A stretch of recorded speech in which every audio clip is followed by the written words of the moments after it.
성공하려면 아침 5시에 일어나라. 스타벅스 커피를 끊어라. 폭락장이 올 때까지 현금을 쥐고 기다려라. 우리는 이런 조언들을 성경처럼 믿으며 살아왔습니다. 하지만 여러분 의심해 본 적 없나요? 왜 그렇게 열심히 아끼고 공부하는데 내 계좌는 여전히 제자리 걸음일까? 월스트리트의 전설적인 데이터 과학자 닉 매기울리는 말합니다. 당신이 실패한 이유는 노력이 부족해서가 아니라 당신의 단계에 맞지 않는 옷을 입었기 때문이다. 오늘의 한 문장에서 준비한 책 닉 매기울리의 부의 사다리에 올라타라는 당신의 인생, 경제 지도를 완전히 새로 그려줄 것입니다. 닉 매기울리가 분석한 수조 개의 데이터와 실제 상담 사례를 통해 당신이 지금 당장 버려야 할 습관과 다음 단계를 위해 손에 쥐어야 할 마법의 공식을 공개합니다. 자, 당신의 부의 사다리를 다시 세울 준비가 되셨나요? 1단계 생존 순자산 약 1,500만 원 이하. 구멍 난 항아리부터 메워라.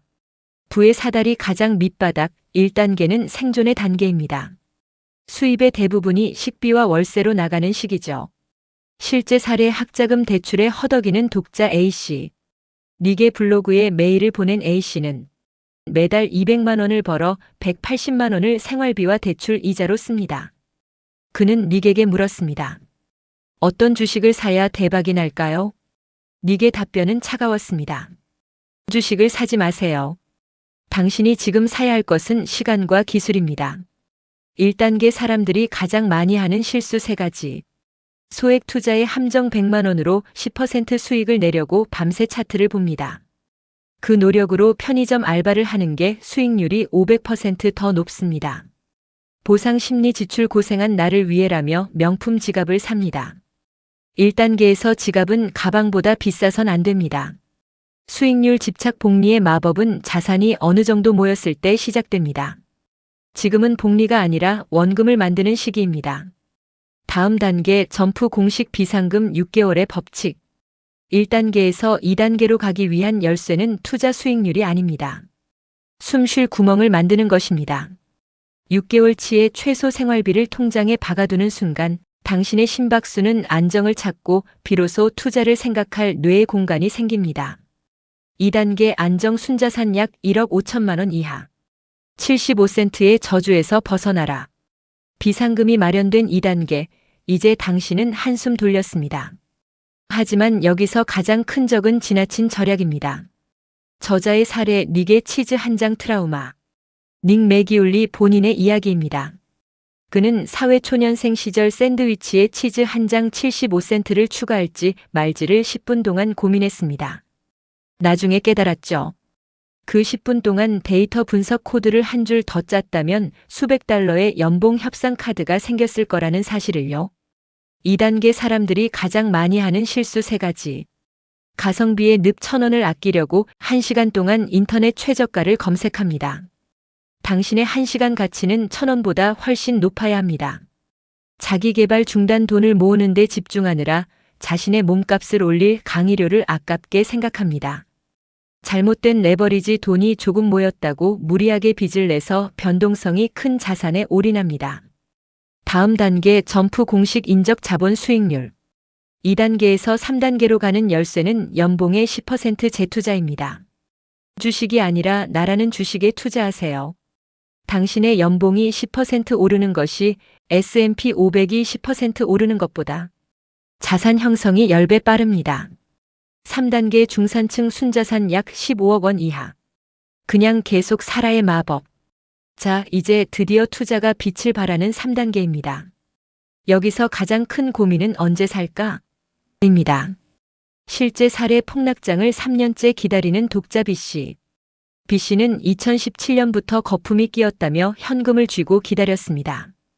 2020년 팬데믹 폭락이 왔을 때 그는 기뻐했지만 정작 공포 때문에 사지 못했습니다.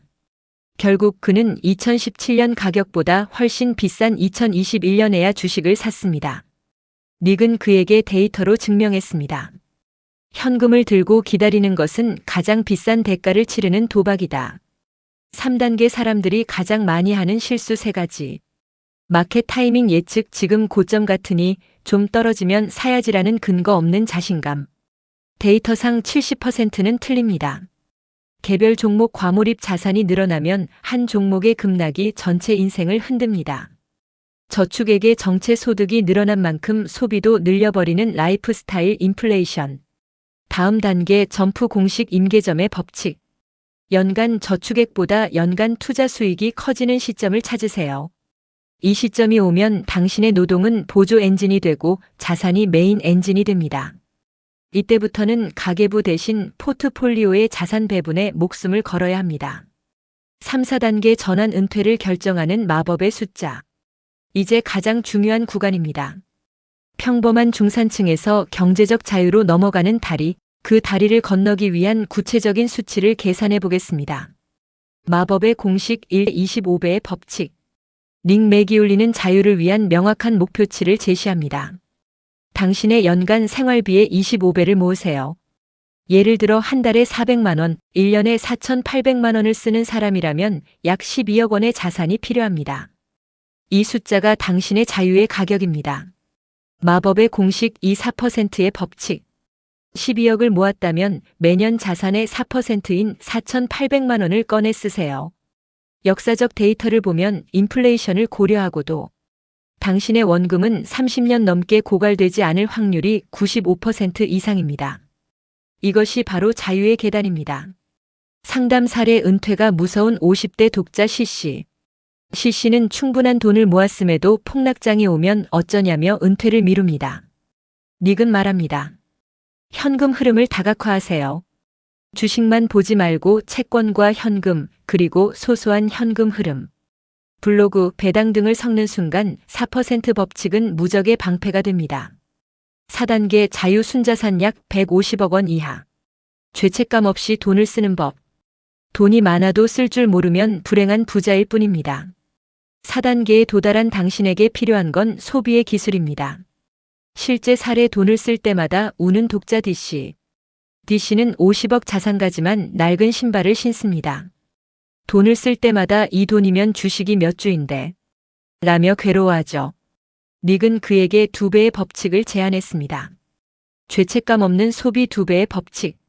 1,000만 원짜리 여행을 가고 싶나요? 그럼 1,000만 원어치 지수 펀드도 함께 사세요. 2,000만 원을 한꺼번에 지출하는 겁니다.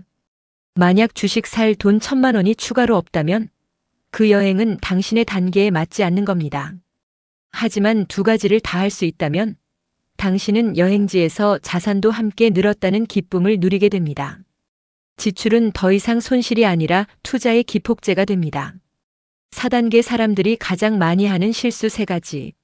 자산 관리 방치. 돈이 많아졌다고 수수료 1, 2%를 우습게 봅니다. 100억의 1%는 1억입니다.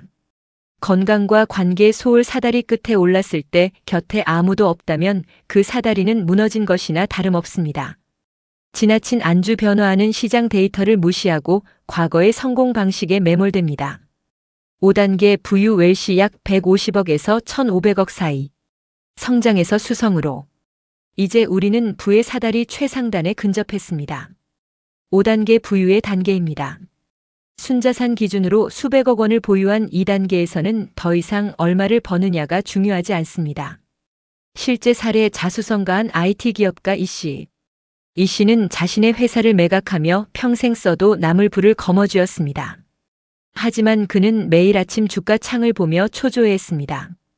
닉 매기울리는 그에게 이렇게 조언했습니다. 당신을 부자로 만든 것은 집중 투자였지만 당신을 부자로 유지해주는 것은 분산 투자입니다. 이 씨는 비로소 자신의 전 재산이 한 바구니에 담겨 있다는 리스크를 깨닫고 자산을 전 세계로 분산하며 심리적 자유를 얻었습니다. 5단계 사람들이 가장 많이 하는 실수 3가지. 집중 투자의 저주. 자수성가한 분들이 흔히 하는 실수입니다. 본인의 성공 방식한 업종 올인을 고수하다가 시장의 변화에 자산의 절반을 날리기도 합니다. 세금과 비용의 간과. 2단계에서는 투자 수익률 1%보다 절세 전략 1%가 훨씬 큰 돈을 지킵니다. 수수료와 세금을 우습게 보는 순간 부의 사다리에 균열이 생깁니다. 에고 기반의 투자. 하나 정도면 이 레스토랑 하나쯤은 살 수 있지라며 사업적 검토 없이 취미로 투자했다가 큰 손실을 봅니다. 다음 단계 점프 공식 상속과 구조화의 법칙. 5단계에서 6단계로 가기 위해선 자산의 시스템화가 필수입니다. 개인이 관리하는 단계를 넘어 패밀리 오피스나 신탁 구조를 만들어 내가 없어도 자산이 스스로 굴러가고 다음 세대에 안전하게 전달될 구조를 설계해야 합니다. 6단계 초부유 얼트러 웰시 순자산 1,500억 원 이상. 돈이 유산이 되는 시간. 사다리의 끝 6단계 초부유의 단계입니다. 순자산 1,500억 원 이상, 사실상 돈의 제약이 완전히 사라진 상태입니다. 닉 매기올리는 2단계의 사람들에게 돈은 더 이상 소비재가 아니라 세상을 바꾸는 도구라고 말합니다. 실제 상담 사례의 3대째 가문을 지키는 독자 FC. FC는 막대한 부를 물려받았지만 자녀들이 그 부 때문에 망가질까봐 두려워했습니다. 닉은 그에게 돈이 아닌 철학을 상속하라고 조언했습니다. 자녀들에게 매달 용돈을 주는 대신 자녀들이 직접 자선재단을 운영하며 돈의 가치와 사회적 책임을 배우게 한 것입니다. 이것이 진정한 부의 대물림입니다. 6단계 사람들이 가장 많이 하는 실수 3가지. 익명성의 상실. 부가 너무 커지면 사생활이 사라지고 보안이 위협받습니다. 이를 관리하지 못해 삶의 질이 급격히 떨어지는 경우가 많습니다. 후계자 교육 실패. 소위 3대 만에 망한다는 법칙입니다. 돈을 다루는 법이 아니라 돈을 쓰는 법만 배운 자녀들은 부의 사다리를 부수는 주범이 됩니다. 사회적 고립. 일반 대중과의 괴리감이 커지면서 현실 감각을 잃고 잘못된 의사결정을 내리게 됩니다. 부의 종착역. 사회적 환원과 기여. 6단계의 마지막 퍼즐은 비워냄입니다. 닉 매기올리는 데이터가 증명하는 행복의 끝은 결국 기여라고 말합니다. 자신의 부를 사회적 난제를 해결하는 데 사용하거나 다음 세대를 위한 교육에 투자할 때 부의 사다리는 비로소 완성됩니다. 6. 클로징. 당신의 사다리를 완성하는 마지막 한 문장. 긴 여정을 통해 우리는 닉 매기올리의 데이터 지도를 따라왔습니다. 여러분, 지금 몇 번째 계단에 서 계신가요? 1단계에서 샌드위치 치즈를 고민하던 닉 매기올리가 월스트리트의 거물이 될 수 있었던 비결은 천재적인 타이밍이 아니었습니다. 자신의 단계를 정확히 알고 그 단계에 필요한 행동을 묵묵히 반복하며 그냥 계속 샀기 때문입니다. 부의 사다리는 한 번에 점프할 수 없습니다. 하지만 오늘 배운 공식들을 하나씩 실천한다면 어느새 당신은 자유라는 마지막 계단에서 뒤를 돌아보게 될 것입니다. 오늘의 긴 호흡 끝에 남길 오늘의 한 문장입니다. 부자가 되는 것은 얼마나 똑똑하냐의 문제가 아니라 얼마나 오랫동안 당신의 자리를 지키며 계단을 오를 용기가 있느냐의 문제다. 여러분의 부의 사다리가 오늘 더 단단해졌길 바랍니다. 당신의 부의 여정을 언제나 응원합니다. 지금까지 오늘의 한 문장이었습니다. 감사합니다.